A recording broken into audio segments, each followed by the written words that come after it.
Meet us round the back. Yeah.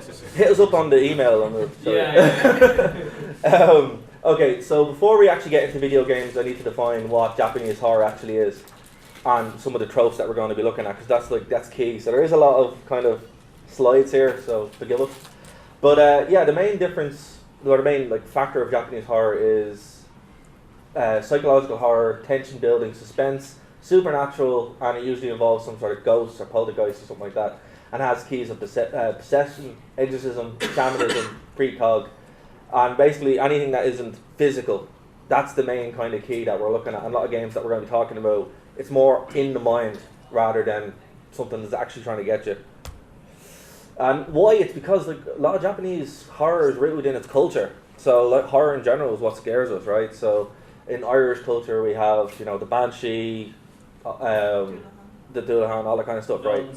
Nuns. Yeah, we're actually Catholicism in general is a big thing of Irish horror. We're pretty scared of that kind of stuff, and even in American Western horror, that is a big thing, right? Same thing in Japan.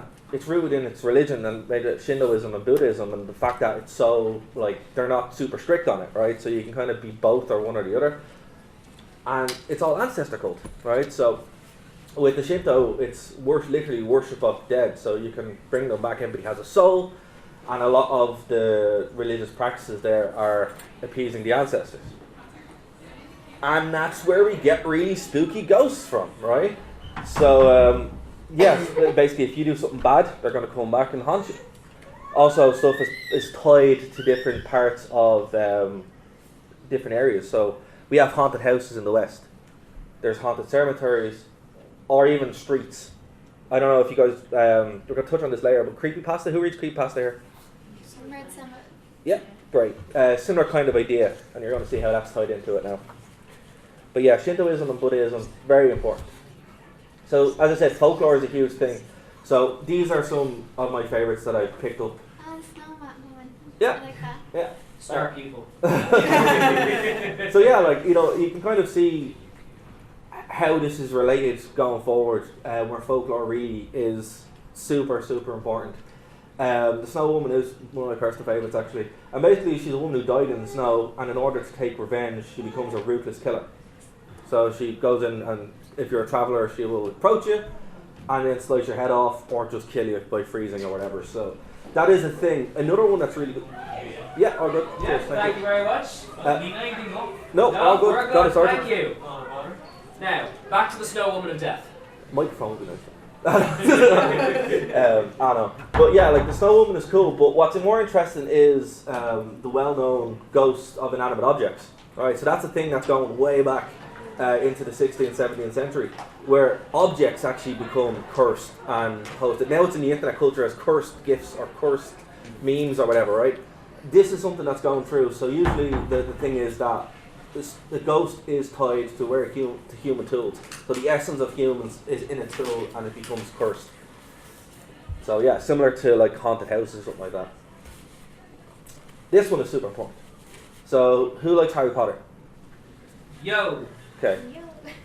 Right, so this is very similar to Moan and Myrtle, where basically the legend is that a small girl is trapped inside an elementary school and she haunts bathrooms.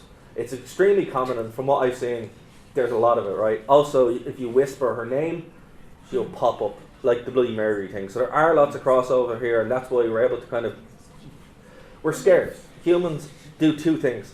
They're hungry, and they get scared. Everyone gets hungry and gets scared. And all throughout the world, we're able to see different kind of pinpoints in this. So yeah, she's super important, and she will come back. Alright, so now we're going to get into it. So where did this change, right? Basically the internet. I remember being younger, and you would see, the only way you'd see Japanese horror movies like Ichi the Killer or whatever would be, you'd have to get DVDs, right, from wherever, or your mate had them. But then when the internet kind of grew up into it, you start hearing about it more, and you got your list into it. So The Ring was kind of like where this access point started coming in. So The Ring obviously was in 1998, Japanese horror movie. Everyone has seen The Ring or Ringu, right? Okay, obviously. And can I just ask, does this link into the objects being cursed theme? Is that it? Yep. Yeah. Well, this kind of sets up the perception of how we in the West started to adapt Japanese horror and what we think it is. This is like the stereotypical thing because everyone's seen it. And then when The Ring came out in 2002, it really kind of set in stone that this is how we perceive it, right? So yeah, so The Ring in its way is like the classic Japanese ghost story. Literally, she's a ghost. She wears white, her hair is long, she looks super spooky, and she exists outside the mortal realm. She isn't like Jason, who will hack you to bits. She's a spooky ghost that's going to get you no matter what you do, right? At a certain amount of time, and that's what's important. In Western horror, we have... Okay, who's a big horror fan? Western horror? Slashers? Yeah, okay. So, Jason, Freddy, all that kind of stuff. Sounds... Well, what would you say, Freddy? Kind of the same? Yeah, I'd say, but can I just ask before you go further than this, what do you think is different in Western horror? Like, at least up to this point, like... Yeah, what are Western fears? Well, that's what I'm getting at, right? And okay. that's in the next slide. So we're going to compare close. Sorry, I haven't had a chance to read this and jump in the gun a bit. Okay, so I'll jump back to this, but these are our tropes, right? So on the right-hand side, we have the West. On the left, we have Japanese horror, right? So... classic Japanese ghosts talked about that technology as a weapon, right? So there's been loads of different movies that came out around this time. One Missed Call, The Ring, and a few others which I'm completely just blanking. The Grudge. Thank you so much. Thank you so much. Where technology is the weapon, right? How many people when they were younger, when they saw The Ring, just did not want the TV in the room? I was one. Yes. And a mirror. That mirror, man. Freaked me out. Couldn't deal with it. So yeah, that was the thing. But that's very unique. As I said, cursed objects where something gone all the way back into Japanese horror. It's just now in technology. How we deal with it is through technology. And you'll see how that kind of ties through. And also it can be exploited through malicious entities. In the West, it's much more straightforward. Jump scare city, right? Where everything you're going through. When I watch horror movies, you can kind of predict them. Where you're sitting there and you're like, jump scare, and you just know when it's going to happen. And that's one thing that we've taken from Japanese horror now. We're the best horror movies. You can't predict jump scares. Jump scares are earned. They're not just cheap, Slender Man. Who's seen Slender, the movie, the terrible movie? Yeah. Oh yeah. Yeah. The game was good though. The game was good, yeah, and we will talk about that. The Shrek version is scarier. For me, at least. But no, that just relied on spooky, scary jump scares, right? And that's kind of what we've known all the way from the 80s, the 90s into the 2010s. So also there's no coverage, so you're being chased through a forest. That's about it. That's the most coverage you're going to get. We've seen this exploited in different horror movies where it doesn't matter where you are, house, school, cinema, whatever, you're going to be got by a supernatural human that can't really be killed. The abandoned place, cabin in the woods, asylum, church, anywhere, that's what we're going to look at. Vengeful spirit, a little bit of tie over. Death by sex is a big thing. So if you have, the Scream rules, if you have sex, you're going to be killed.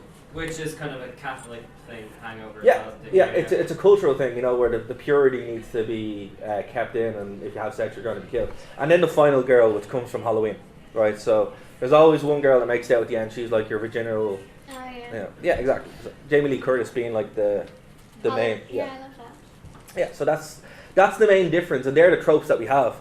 So for 20 years, up until the internet, this was horror. I know, like, there's Jason Voorhees, who ended up going to space. He went to hell. That's true. I thought Freddy. Yeah, Freddy the same. Yeah, Freddy just became a children's character, despite being a child rapist. So, okay. As you do. Yeah. TV show, yeah. The TV show, yeah. I think he had a cartoon series in the 80s as well. That happens though, like Five Nights at Freddy's was popular with kids, It's Oh, yeah. It always undergoes that.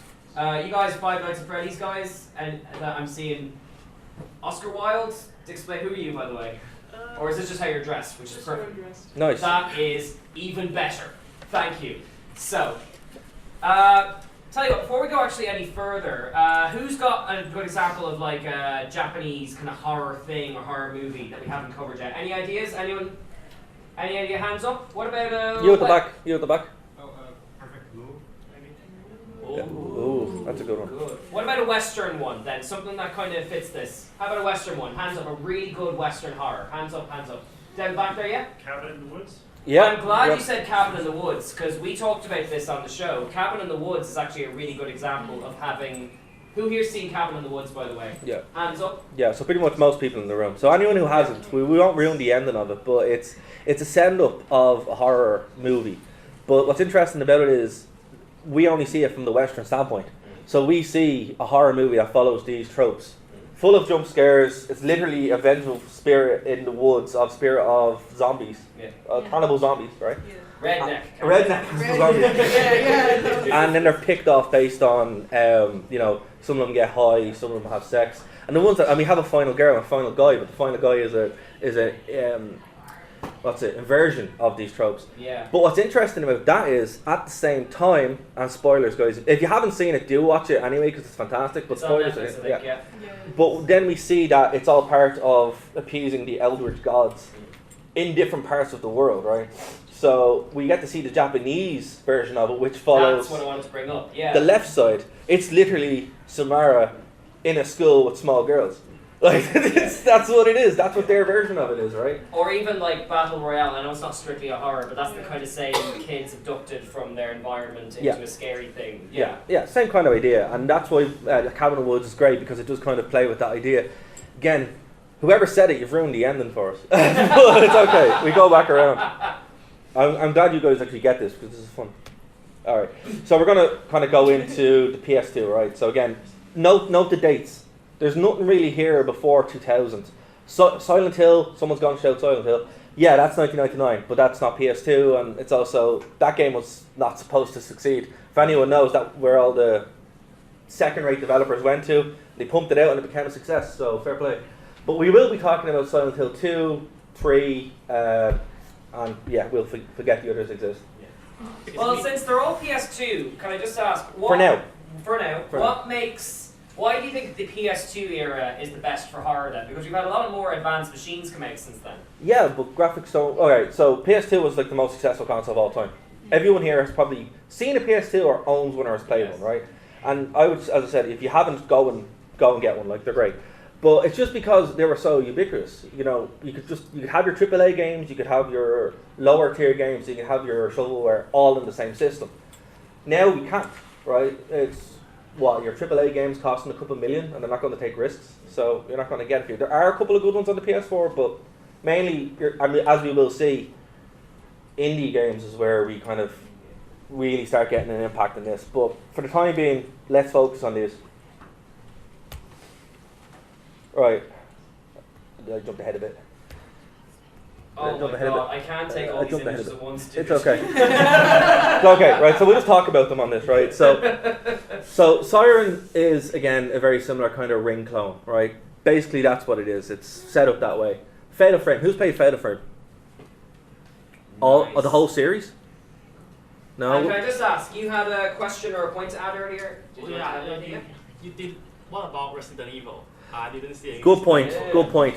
I will talk about that in a second. There's a reason why Resident Evil isn't there, but that's a very good point. Darren, Hold on to that one. Hold Do on. you mind if I pause? Are there any other games that aren't on this list that you think might be worth inclusion, either Western or Japanese? Any hands up there? Any other horror games? Yes. There's one, I don't know the name of it, but it's like either Japanese or Korean, and it's this girl and Dreadout. doing what? Ease your Dreadout. hand.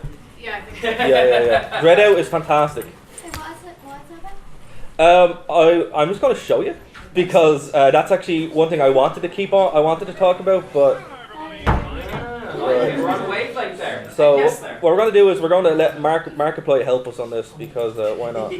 And just while I load that up, I'm going to get a few more suggestions. Yes. SCP containment breach. SCP containment That's also breach. also coming up next. Excellent. We're vibing. Yes. Yeah, just on the last time we were comparing the two between the Japanese and kind of Western. Mm. If you think about, like, for example, the first Alien movie, that ticks most of the boxes for both of them, for both Japanese side and the Western side. And like it's the same thing with games like Alien Isolation. Like Yep. they're both if you go back to like that slide, you can see how like you got the same, you got the abandoned building, you got the unstoppable evil, you got the run through the kind of the unstoppable run, and then but you also have the psychological part as well. Yeah. So yeah, like on that point, like that's where we're going. We're going to see that with Alien Isolation, but there was that kind of trend from the 80s The 70s is like, we talked about this on our show, we did a best horror series as well, so all that's up on nerdtoknowmedia.com and our Spotify link, kind of stuff, it's all there. Do check that out, and we do talk about 70s horror. We could talk 6 hours about, I could talk about 6 hours about 70s horror. I won't, but I could. And that's where you get it. If you want, Cons open until 9, by the way. yeah, if you want some great like horror in general, that's for the 70s. Because they were able to play with those ideas. They were able to play with those unstoppable, evil, full-on killers. You know, and that's what it was. But what happened was start getting recessionized. Slashers became a joke. In our worst horrors, they were all slasher movies. Like, what was it? Valentine's Day. Valentine's Day, Valentine. Black Christmas. You know, we lost that kind of stuff. So it's only in the video game genre did that start coming out, and that's where you start getting your Alien Isolations, your SCP Contains Breach or whatever. So yeah, that's a great point, but I miss the 70s, man, even though I wasn't even alive. 70s is great. But on the point of Dreadout, right? Dreadout is an Indonesian horror game, and I just want to play a clip of it because it's fantastic. Oh, young Markiplier. Yeah. So there's no sound, but you'll be able to see what's going on, basically. So this follows a girl, right? And basically the only way you're able to see it, it's like full-on darkness, right? So this is like full-on Japanese horror. But what I like about it is, the only way you can experience it is through your phone. Oh, So yeah, and you have to defeat ghosts. exactly, yeah. It's like it's basically a rip-off of Fatal Frame. They ripped off Fatal Frame 100%, but I actually kind of like this more than Fatal Frame in some ways. Not Fatal Frame 2, because that's blasphemy. But Fatal Frame 1 and 3, this is better than it. And it is, basically the plot of it is, you're part of a schoolgirl group who go into an old school and it's haunted, and the only way you can defeat ghosts is through your phone. And again, There's an app for that. well, there is. But what I like about this is the actual atmosphere of it in general. You know, you're on your own. There's no one else there. You're lost, and all you have an ongoing battery. Like your battery depletes, and it is just a really, really unique way of doing it. And it's something that you wouldn't get outside of the indie sphere nowadays because we haven't caught up there yet. We're still going. We need to have all the bullets. We need to have all the violence, and you don't. You just need a girl with her phone in a spooky place to have a good time. So yeah. And as an amendment to that, your phone running out of battery is genuinely scary. Correct. Particularly when you're being hunted by ghosts. And there you when you're go, watching see? stuff on YouTube Yeah. in any case. Yeah, so what I'd say, pick it up. It's on Steam now. It goes on sale all the time, so you get it for like €6. But definitely, it's a must play if you're a fan of this. Yes, sir. Well, what about the Taiwan game, The Detention? Oh, Yeah, well, isn't that removed now? Educated. This is No, fantastic. that was the other one. The other one, yeah. Sorry. We talked about that there. Yeah. Like, I didn't get a chance to play Detention. There was a game that was removed because it defended the Chinese government. I can't think of the name now. Devotion. Devotion, that's it. Yeah. No, I haven't played Detention, but It's fairly like yeah. how you've talked. It has like you're playing these two kids who are like staying after school, and the whole time there's like these random like ghosts that come across. You have to like hold your breath Nice. and let them pass. And Oh, to wow. get to different parts, you have to solve like little puzzles, and yeah, it's all about that.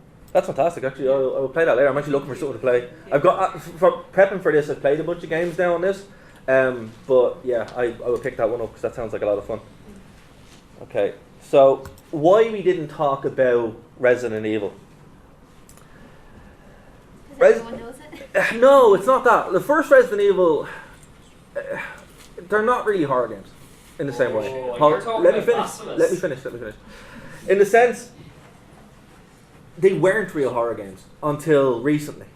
The first one is more like a run and gun kind of thing, and they kind of went on that way, you know. And it's because of our direct application of it.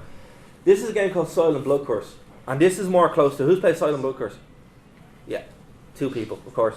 Right. So the gameplay of it basically involves a third-person perspective, where you're going through and you have no weapons for most of it. You're just on your own, and compared to Resident Evil, where you have limited weapons, that's the difference. You still have to shoot zombies. With Silent Blood Curse, you can't because it's a systemic ghost, and you're being haunted no matter what. Plus, you play most of the game as a 8-year-old girl. So you know, all due respect to Chris Renfield, you know, he's a soldier, right? So it's. I've never really been scared playing Resident Evil, and that's not to say that you can't be, but Resident Evil, Biohazard, the most recent one, Resident Evil 7. 7, yeah, exactly. That kind of goes back to it, and that's because of this kind of transition away from an action-heavy an action-heavy focus, which we'll see how that happened. But no, Siren Blood Curse is fantastic. It really is. Right, transitional games. This is when we start kind of hitting the Western kind of things. So who played Fear? Yes. This is a good crowd, man. Yeah, I love Crowd. this. Yeah, you guys are awesome. Yeah. I mean, if someone could sneak out and bring sake, I think we're gonna have a great time here. Alright, Sorry, go on there. So Fear kind of takes the supernatural stereotypical approach and basically puts you in as a military unit, right? So first encounter assault unit, right? Assault recall. Assault recon, that's it. And so you're like, oh, Darren, but you said soldiers can't be in horror games. The difference is you can't really fight her. You know, I remember playing this game and playing it on the PC, and I had a shotgun and she appeared and scared the hell out of me. I just did nothing. You know, you're being haunted this whole time through this, and basically the plot, to boil it down super quick, you're responding to a supernatural event where all the soldiers there are turn on you. So your former unit are killing everybody and you don't know what's going on. And it's because this girl here is basically a god. She's a small little god who is very angry that her unborn was taken away from her.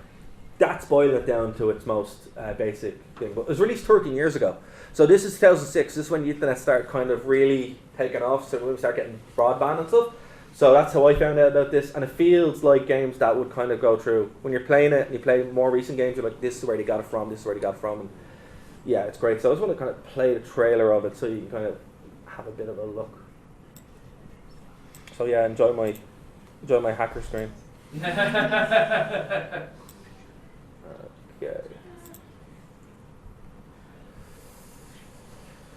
So yeah, like. Do we have sound there? No, there's no sound on it. You won't be able to hear it. Yeah. Oh no, you might be able to hear it. The three people in those three seats there can hear us. The evil that you know.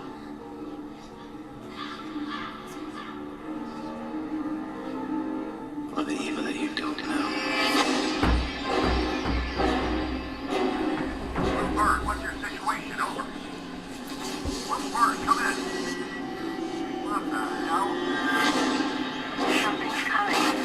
It doesn't sound like a soldier. I got a bad feeling about this. We're under attack. They're all over the place. Come on.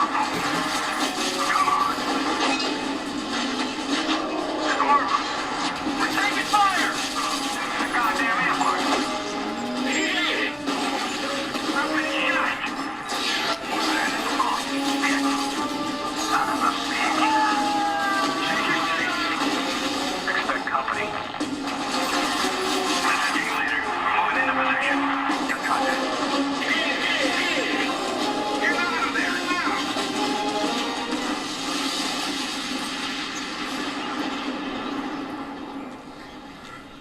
Do you know the true meaning of fear? This game has not yet been rated. Nice. Now. Yeah. So can everyone hear that? All right. Yeah. Yeah. Oh, cool. All right, grand. So yeah, I guess we can just play this off this. Yeah, right. So what you seen how it was kind of adapted there. This was made by Sierra, so it's very much more a Western influence than what we've seen so far. Yeah. I find it weird that they made it so actiony, kind of, when it's more... That's what happened. Yeah. So this is where the AAA gaming scene went to, and this is what happened to the Resident Evil series, right? Where they moved away from full-on terror to more, I can shoot this thing with my shotgun. But this one, it was like a transition point. It was, if it had kept going this way, it would have been fine. And we kind of work back to that now on the independent scene, which we'll talk about. But Fear is still fantastic. If you haven't played Fear, dig it out. It is actually worth your time.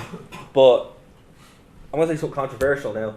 Fear 3 was released in 2011, so that's 8 years ago. And it's a full-blown first-person shooter. Full-blown, like action heavy. And it lost all its horror. It's just not a scary game. It's like Resident Evil, what was it, 5? 6. And 6. Resident Evil 5 and 6, where it's more just kind of focused on shooting things. Yes, sir. Curious, where does Dead Space fit into all of this? Ooh, Good good point. catch, yes. It fits into this transitional period as well, right? So Dead Space was released around the same time. 2008. Yeah, around the same time, exactly. So in between Fear 1 and Fear 3, that's when they're like, right, we can play with this. But even look what happened with Dead Space 3. It just became garbage, filled with microtransactions. Well Yeah. then, sorry, you go Sorry, first. go. Yeah. No, I just remember it was one of the Call of Duty games, just suddenly at the end, here's a zombie mod. But we had no idea that it was there. It's like, what do we do? Yeah. The windows. Shoot it. Board up the windows, you know. And that's been carried through now. Like the whole thing is, we'll just tack this on at the end. The perception of it was people are scared of zombies, but we don't know why. Let's shoot them, and it removes the whole point because it's not scary once you can kill things, right?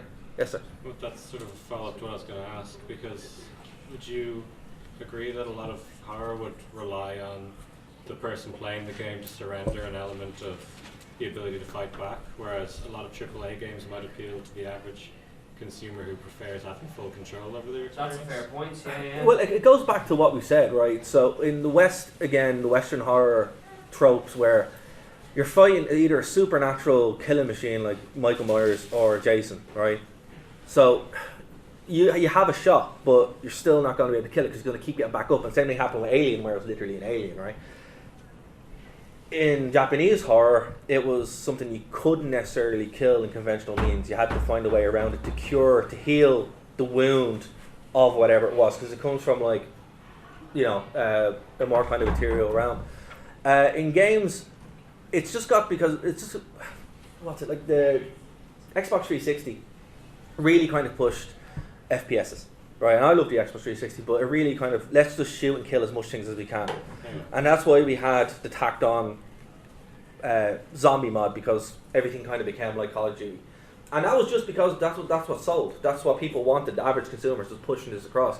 That didn't exist in the PS2 era, which is why I'm saying the PS2 era is where you should go for your horror games, because that wasn't a factor. Gaming was still relatively cheap, and it was popular, but it exploded once the Xbox 360 came up. So that's basically why. why. Go on to the next game there, Go for it, Tara. yeah. What do you think makes, and I say this as probably the most normie in the room, what do you think makes a really good horror game as opposed to a really good horror movie? Because the tropes you use kind of overlap. They're the same thing, because it's an experience and a story. So if you're trying to, the great thing about gaming is you can experience it because you're actually playing, you're actually there. Horror movies, it's through a screen, so there's that detachment, but it's still giving you that sense of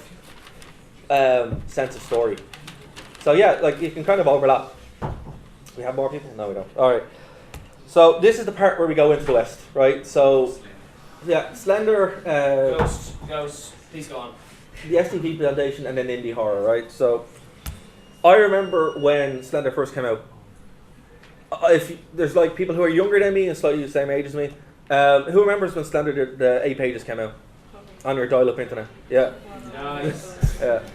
All right. So this was a game that just appeared, the 8 pages, and you go through the forest. Maybe let's play it, so I'm not going to play here. You go through the forest collecting pages, and then boom, he'd pop up and it'd be like, oh, super scary, right? So that was the first real. Wow, this feels very like something I've played many years ago, but never from this angle, right? Why? Well, creepypasta was a thing. Everyone in this room has probably read or seen creepypasta or knows what's going on. Slender obviously is like the most famous one from a couple of years ago, and yeah, he became a thing. Then the movie came out like 4 years too late and it's terrible. But Slender the Arrival, for anyone who hasn't played it, it's great. It genuinely is fantastic. You start off in a house and you're trying to find your friend. What's going on? Same thing is, a lot of it's through the camera. So as you can see here, it is all kind of timed. So there is that, you have no weapons. You can't do anything. You're dropped in the middle of it, and it is giving up that control. So compared to a more action-heavy game at the same time, what are you going to be able to do? Who completed it? Did anyone complete it here? Did anyone get the 8 pages as well, by the way? Most people here got the 8 pages. The 8 pages was free. Really? No. It was too Too scary? scary. Thank you. Someone else. Fair. Okay. You and I Fair do that point. fine. Fair point. Fair point. But what's interesting about The Arrival is you can get it now for on PS4 you can get it for €8. It was on sale for $3. So do pick it up if you're interested. It's the most kind of it's normie but it's not. So it's a lot of fun. So just pick it up. Right. Okay, so Containment Breach. So SCP Containment Breach is another free open source. This is completely free. You can download it and run it. Maybe hit it with antivirus first just in case. And this again comes from Creepypasta all around the SCP Foundation, which is a statistical foundation which has everything. So eldritch horror, a machine that dispenses all kind of liquids, including the blood of Christ, which is okay. But then it also has basically everything. Yeah, it has everything. Like we could just stay here all day on it. We might do a panel. There's a weird SCP-410. I think they're beetles, a colony of beetles that can edit paper. Can I just say insects or musicians? Which No, one of these? no, Okay. insects. Okay. A colony of insects. Oh, right. Oh, thank you. SCP-410 are editor beetles. They're a colony of 14 beetles, and give them a piece of paper with like they can pretty much correct any piece of paper with errors or any document whatsoever. Just leave it in, an hour later it will be corrected. It can Well, that just sounds really useful. Yeah, it is. It's useful. It's very useful. Yeah. What Some SCPs aren't scary. Some of them are just weird? weird. Yeah. Yeah. No, my favorite one is actually the. Maker of Chains is a good one though. No, my favorite one is the Plague Doctor. Oh, he's great. Yeah. Plague Doctor's. I'll cure you, and then no. I'll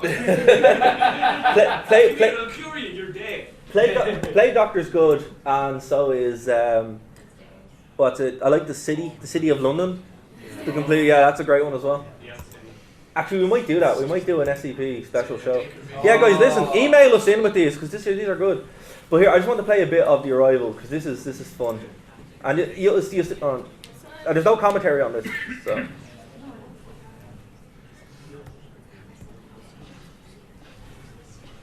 So yeah, as you can see, super stripped down. All you have is the flashlight, and you're pretty much just exploring. This first level is still actually quite scary, and it just kind of get worse from here. But yeah, like as you said, what are you going to be able to do? You have no idea what's going on. There's writing all over the wall. It's just super creepy and super spooky. It's a haunted place. You don't notice it. No. All they have is the flashlight. That's it.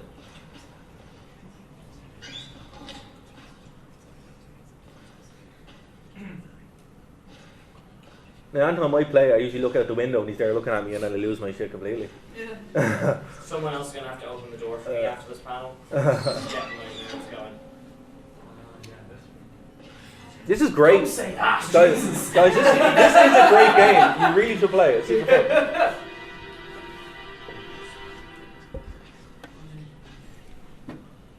You always see him. Yeah, you usually see him there. But like this was more scary than pretty much anything for the past like 10 years, until recently. Yeah.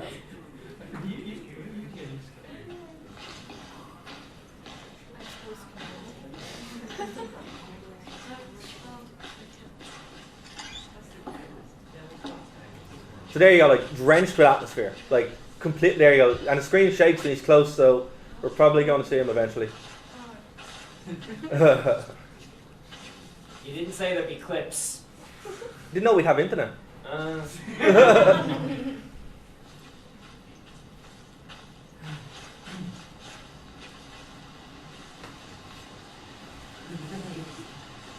Yeah, so buy it. Just buy it. As an amendment to that, super if cool. you walk into a room and someone's like got bloody writing on the walls and all that kind of stuff, Leave. and whoever says next to you, "Oh yeah, this room," just leave and never talk to that person again. I did catch who was in the audience. Well done. Was it you? We were getting on so well. Sorry, back to you, Dara. Yeah, so that's kind of what you can expect, and that kind of set the. Oh yeah, sorry, go on there.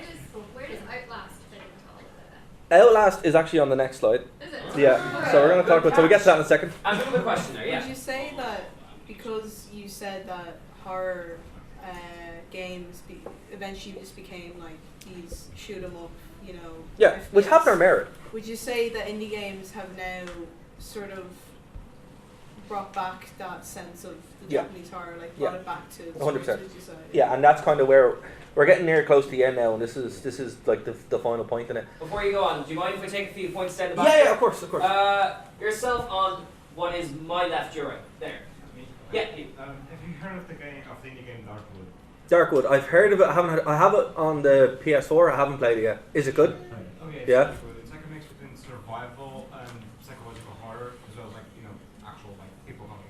Very I'm going nice. to take my So- cue from the guy who shook his head.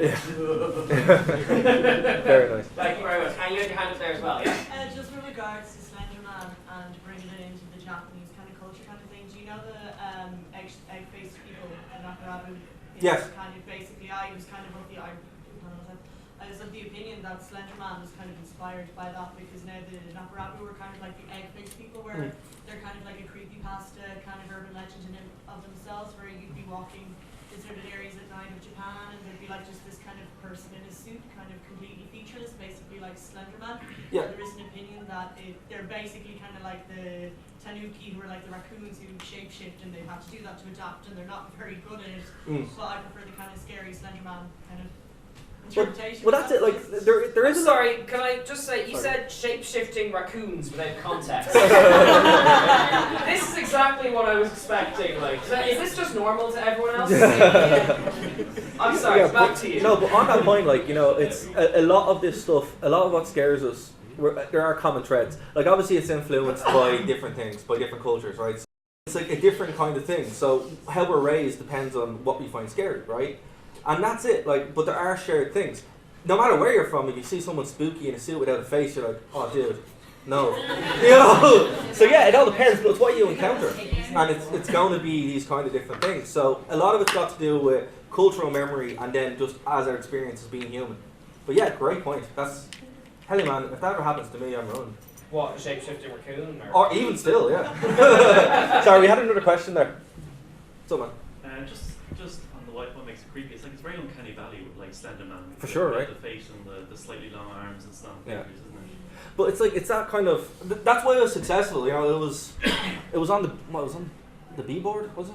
Yeah, I think it was on the B board on 4chan where it originated.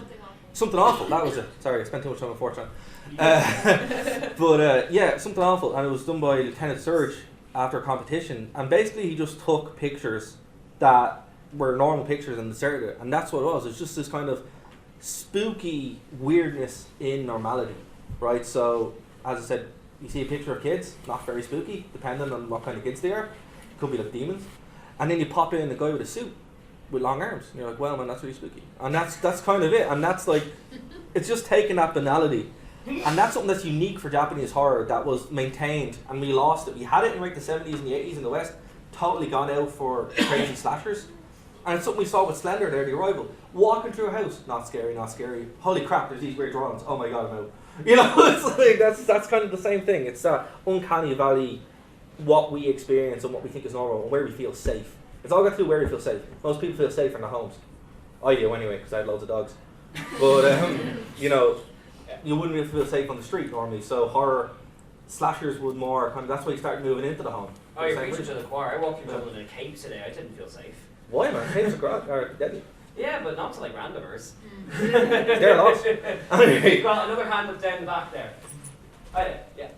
I forgot about it, but this session has reminded me of It Follows. Ah. Yeah, same kind of idea. And what was It Follows? An indie horror, right?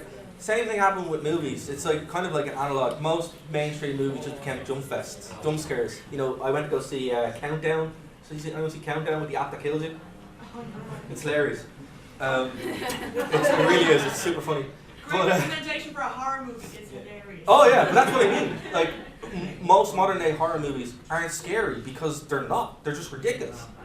But like with It Follows, it was an indie horror movie that is genuinely terrifying. Taking something that should be fun and turning it into an unkillable presence. Same thing, you know. It's taking where we feel safe and turning it on its head. Before we go on, Darren, I'm afraid to say we are on the home stretch. We only have about 5 minutes left. That's okay. So, is there any one of these games that we haven't got to that you want to highlight super quickly? So, we'll throw it over to Q&A very quickly. So this is our final kind of point, right?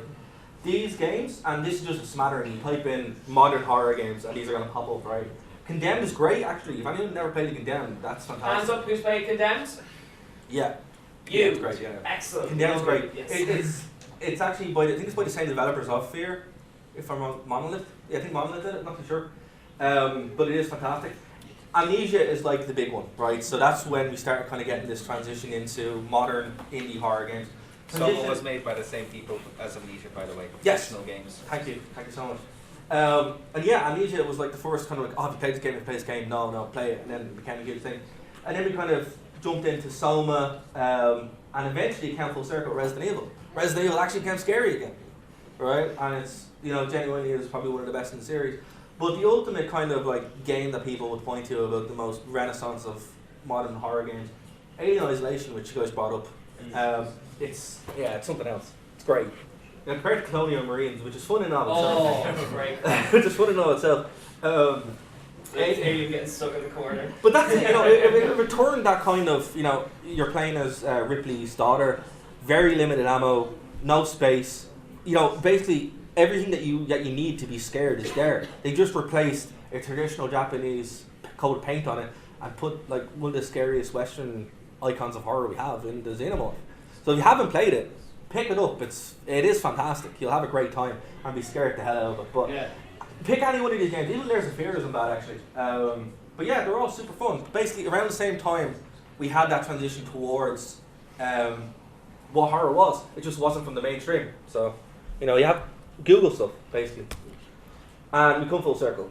This is happening loads. So, these kind of tropes became they were unique and all that kind of stuff, but became so ingrained that they became a parody. So this is from Cabin in the Woods, where Discount Samara is defeated. In case you can't read it, now Kiko's spirit will live in the Happy Frog. Yeah. So there you go. And questions? Excellent. Yes. Yourself.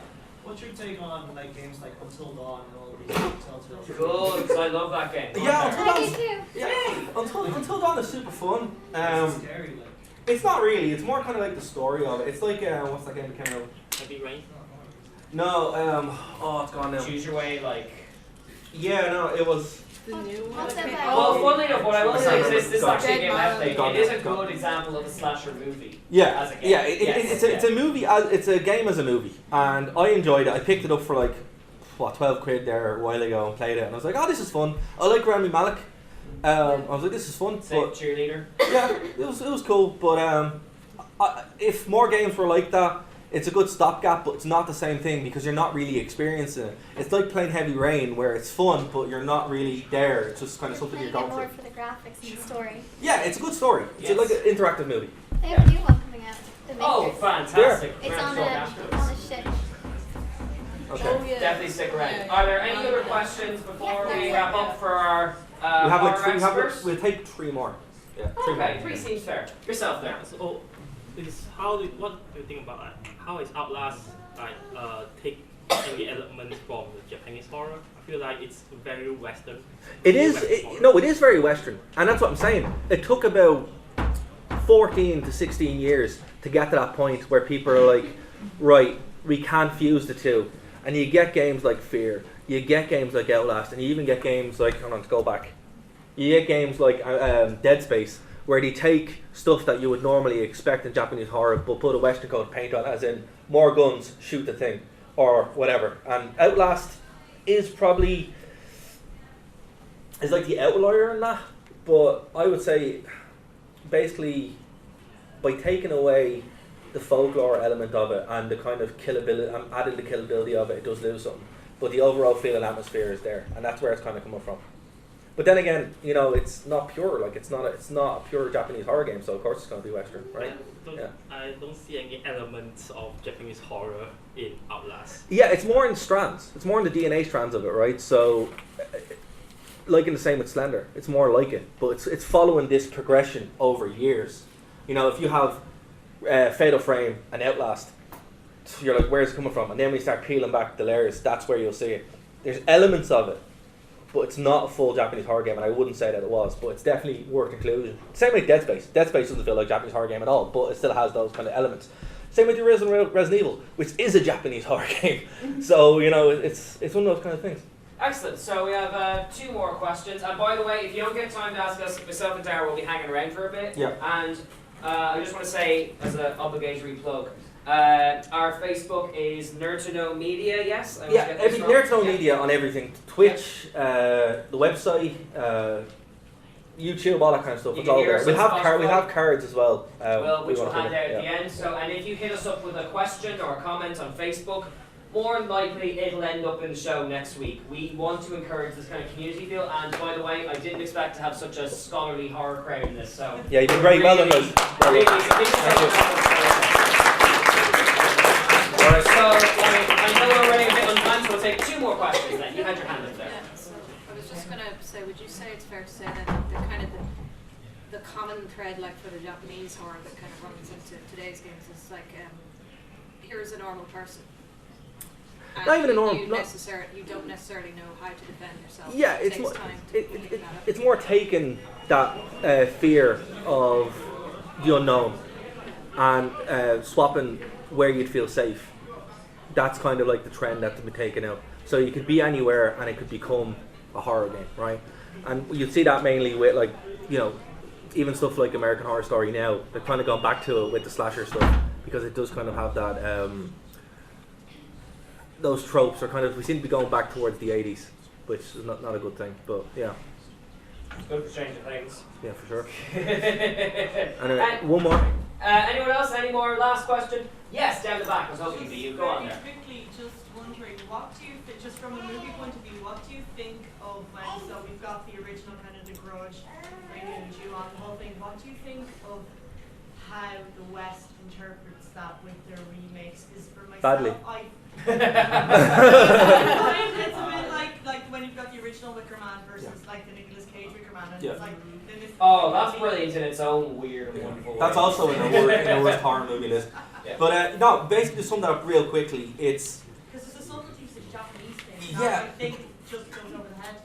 for sure, and it's because it's either made by people who see it as a property that they can make money off rather than want them to tell a story. And like if you had a team of developers or even lads who are into it properly, they would do a great job.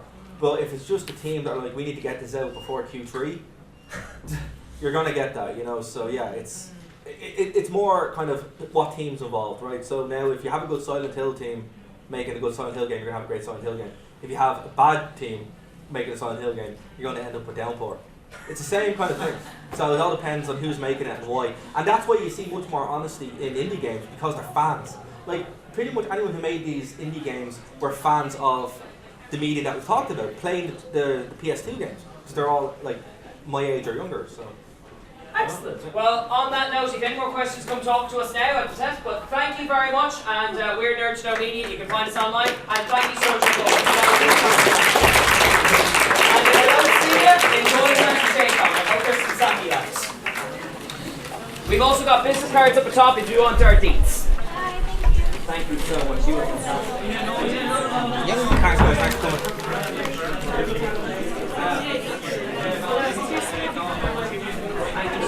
Cheers, thanks for coming. Appreciate it. Cheers.